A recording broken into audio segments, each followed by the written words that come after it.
কেরালার পাহাড়ি অঞ্চল, বিশেষ করে ইডুক্কি এবং মুনার জেলার ঘন জঙ্গলে বহু বছর আগে গড়ে উঠেছিল মুথুভান সম্প্রদায়ের বসতি। ইতিহাস বলে তারা একসময় তামিলনাড়ুর মাদুরাই শহর থেকে পালিয়ে আসে কেরালার পাহাড়ে।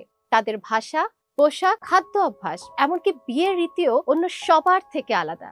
কিন্তু যা সবচেয়ে অনন্য হলো তা হচ্ছে জঙ্গলে বউ খোঁজার ঐতিহ্য।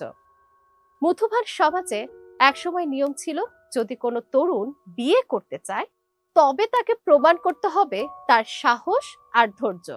হবু কনেকে তার পরিবার এবং বান্ধবীরা নিয়ে যান জঙ্গলের গভীরে।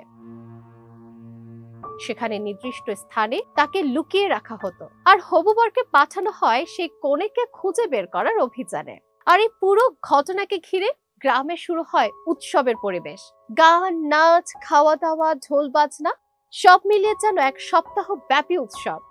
কিন্তু জঙ্গলের ভেতরে চলতো অন্য এক নাটক, ভালোবাসা এবং সাহসের এক কঠিন পরীক্ষা।